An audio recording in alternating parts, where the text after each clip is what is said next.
ED ഇത് അന്വേഷിച്ചിട്ടുണ്ടോയെന്ന് എനിക്കറിയില്ല. ഞാൻ ഈ കാര്യങ്ങളെല്ലാം നിങ്ങളിലൂടെ വെളിപ്പെടുത്തിയിട്ട് ED ഇതുവരെ എന്നെ ബന്ധപ്പെട്ടിട്ടില്ല, എന്നോട് ചോദിച്ചിട്ടില്ല. ED ഒരു സാക്ഷീനെ കാണാതെ ഇനി അവർ എന്നെ സാക്ഷി പട്ടികയിൽ ഉൾപ്പെടുത്തിയിട്ടുണ്ടോ എന്നുള്ളതും അത് നമ്മൾ പരിശോധിച്ചാൽ അറിയുള്ളൂ. എങ്ങനെയാണ് അവരത് കൊടുത്തേക്കണേ, ഏതെല്ലാം നേതാക്കന്മാരെ കണ്ടിട്ടുണ്ട്, ഇനി ആരെങ്കിലും കാണാനുണ്ടോ, ഇനി ഇതെല്ലാം കാണാണ്ട് എങ്ങനെയാണ് ഇവർക്ക് കൊടുക്കാൻ പറ്റിയെന്നുള്ളത് അത് അവരോട് ചോദിച്ചാൽ അറിയുള്ളൂ. ഞാൻ നിങ്ങളോട് പറഞ്ഞ കാര്യങ്ങളെല്ലാം സത്യമായിട്ടുള്ള രീതിയിൽ അത് അതുപോലെ തന്നെ നിലനിൽക്കുന്നു. അതിപ്പോൾ ED ചോദിക്കാൻ വന്നാലും ഏത് അന്വേഷണ ഉദ്യോഗസ്ഥർ വന്നാലും ഞാൻ ഇത് തന്നെയാണ് പറയുക. ഞാൻ കണ്ട കാര്യം, ഓഫീസിൽ ഇത്രയും ചാക്ക് കെട്ടുകളിൽ പണം വന്നിട്ട് ഇത് ED ഒന്ന് അന്വേഷിക്കാൻ പോലും ഇവർക്ക് ഒഴിവില്ല എന്നുണ്ടെങ്കിൽ എന്ത് അന്വേഷണ ടീമാണ് ഇവർ, എന്ത് അന്വേഷണമാണ് ഇവർ നടത്തുന്നത് ED? അത് ശരിയല്ലല്ലോ.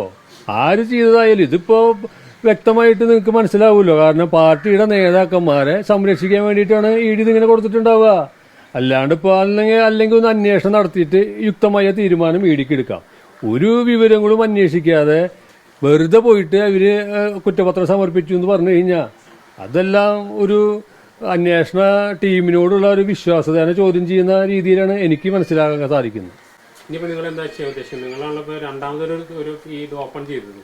ഇനി എന്താണ് ഇതിനകത്ത് എന്തെങ്കിലും നിയമപരമായിട്ട് നടപടികളോ എന്താണ്? അല്ല, ഞാൻ ഇതിനെ സ്വാഭാവികമായിട്ട് നിയമ നടപടിയിലൂടെ ഞാൻ പോയിക്കൊണ്ടിരിക്കുന്നുണ്ട്. ഞാൻ നിയമ നടപടി സ്വീകരിച്ച് പോയിക്കൊണ്ടിരിക്കുന്നുണ്ട്. അത് അതിൻ്റെ രീതിയിൽ നടക്കുന്നുണ്ട്.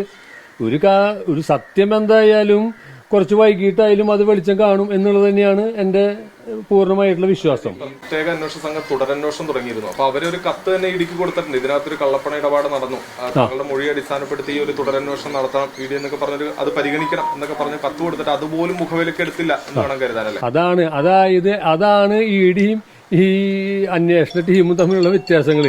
അതായത് ഞാൻ പോലീസിന് കൊടുത്ത മൊഴി, മാധ്യമങ്ങളിലൂടെ പറഞ്ഞ കാര്യങ്ങൾ, ഇത് കൂടാതെ 164 സ്റ്റേറ്റ്മെന്റ് ആയിട്ട് കോടതിയിൽ കൊടുത്ത രഹസ്യമൊഴി, ഇതെല്ലാം നിലനിൽക്കെ ഇത്രയും കാര്യങ്ങൾ വെളിപ്പെടുത്തിയ എന്നോട് പോലും ഈ കാര്യങ്ങൾ അന്വേഷിച്ചിട്ടില്ല ED.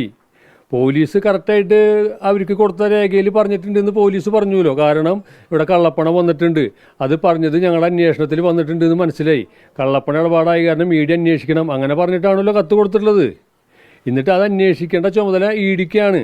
ED ഇത് രാഷ്ട്രീയ നേതാക്കന്മാരെ സംരക്ഷിക്കാൻ വേണ്ടിയിട്ട് ഇതിലൊന്നും നടന്നിട്ടില്ല എന്ന് പറയുന്നത് ആരിനെ സംരക്ഷിക്കാൻ വേണ്ടിയിട്ടാണെന്ന് എല്ലാവർക്കും വ്യക്തമാണല്ലോ. ഞാൻ എന്തായാലും ഈ കാര്യമായിട്ട് മുന്നോട്ട് പോകാൻ തന്നെയാണ് തീരുമാനം. ഇതിന്ന് പിന്നിലേക്ക് പോകാൻ ഞാൻ ഉദ്ദേശിക്കില്ല. കാരണം ഇത് ഒരു പ്രലോഭനത്തിൻ്റെ പുറത്ത് ഞാൻ പറഞ്ഞിട്ടുള്ളതല്ല. ഇതെൻ്റെ മനസ്സിൽ നിന്ന് ഇതിൻ്റെ യാഥാർത്ഥ്യം പൊതുസമൂഹങ്ങളും സാധാരണ പാർട്ടി പ്രവർത്തകരും മനസ്സിലാക്കണം എന്നുള്ള ഉദ്ദേശത്തിൽ തന്നെയാണ് ഞാൻ അത് പറഞ്ഞിട്ടുള്ളത്. പഴയ സംസ്ഥാന അധ്യക്ഷൻ സ്ഥാനം ഒഴിഞ്ഞു പോയി, ആ സമയത്ത് ഈ കേസ് അവസാനിപ്പിച്ചു എന്നുള്ളതാണ്.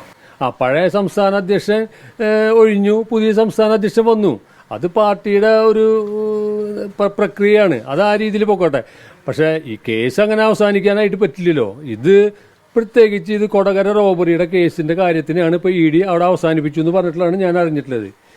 അങ്ങനെയാണെന്നുണ്ടെങ്കിൽ എന്തിനാണ് ഈ കൊടകര റോബറി നടന്ന സമയത്ത് ഈ പണം കൊണ്ടുപോയ ആള് എന്തിനാണ് BJPയുടെ നേതാക്കന്മാരെ ഫോണിൽ ബന്ധപ്പെട്ടത്? എന്തിനാണ് പാർട്ടിയുടെ ജില്ലാ നേതാക്കന്മാർ കൊടകരയിൽ ഈ സംഭവം നടന്ന സമയത്ത് തന്നെ പുലർച്ചയ്ക്ക് തന്നെ അവിടെ എത്തിയത്? എന്തിനാണ്? ഒരു ബന്ധമില്ല, പാർട്ടിയുടെ ആളുകൾക്ക് ബന്ധമില്ലെങ്കിൽ എന്തിനാണ് അവിടെ എത്തിയത്? ഇവർ അതന്വേഷിക്കണ്ടേ? അതെങ്കിലും ജസ്റ്റ് ED അന്വേഷിച്ച് കഴിഞ്ഞാൽ പാർട്ടിയുടെ ആ നേതാക്കന്മാർക്ക് ഇതിൽ ബന്ധമുണ്ടോയെന്ന് അറിയാലോ. ഞാൻ പറഞ്ഞല്ലോ, ഇത് കുറച്ച് പണമല്ലല്ലോ. 6 ചാക്കുകളായിട്ട് 9 കോടി രൂപ വന്നു എന്നുള്ളത് ഞാൻ പറഞ്ഞു. ഈ പണം വന്നത് ഒന്നാമത് കള്ളപ്പണമാണ്. നമ്മുടെ പ്രധാനമന്ത്രി, നമ്മുടെ എല്ലാവരും പ്രധാനമന്ത്രിയാണ്, അദ്ദേഹം രാജ്യത്തിനോട് പറഞ്ഞിട്ടുള്ളതാണ് കള്ളപ്പണക്കാരെ ഈ രാജ്യത്ത് ഉന്മൂലനം ചെയ്യുന്നുള്ളത്. ആ പ്രധാനമന്ത്രിയുടെ പാർട്ടിയാണ് ഭാരതീയ ജനതാ പാർട്ടി. ആ പാർട്ടിയുടെ ജില്ലാ കാര്യാലയത്തിലാണ് കള്ളപ്പണം സൂക്ഷിച്ചത്. ഏറ്റവും വലിയ രാജ്യദ്രോഹ കുറ്റമല്ലേ?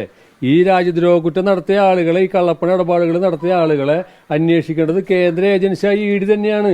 അത് രാഷ്ട്രീയ സ്വാധീനം വെച്ചിട്ട് അട്ടിമറിക്കാനാണ് ഉദ്ദേശിക്കുന്നുണ്ടെങ്കിൽ ഞാൻ നിയമപരമായിട്ട് ഏതറ്റം വരെയും പോകാനും ഞാൻ തയ്യാറാണ്. BJP നേതാക്കന്മാരെ പ്രൊട്ടക്ട് ചെയ്യണ പോലെയാണല്ലോ ഇപ്പൊ നിങ്ങൾ പറയുമ്പോൾ എനിക്ക് മനസ്സിലാവുന്നത്. അത് നിങ്ങൾക്ക്, എനിക്കല്ല, ഇത് കേൾക്കുന്ന എല്ലാ പൊതുസമൂഹത്തിനും മനസ്സിലാവും. അത് അങ്ങനെയല്ലോ. ഇത്രയും വലിയ രാജ്യദ്രോഹം കുറ്റം ചെയ്ത ആളുകളെ ഈ പണം ഉപയോഗിച്ച് ഇവർ എന്ത് ചെയ്തു, ആർക്കെല്ലാം വിതരണം ചെയ്തു, ഇതെല്ലാം വെളിച്ചത്ത് വരണം. അതിനു വേണ്ടിയിട്ട് ഏതറ്റം വരെ പോകാനും ഞാൻ തയ്യാറാണ്. അത് നിയമപരമായിട്ട് ഞാൻ നല്ല രീതിയിൽ തന്നെ മുന്നോട്ട് പോയിക്കൊണ്ടിരിക്കുന്നുണ്ട്.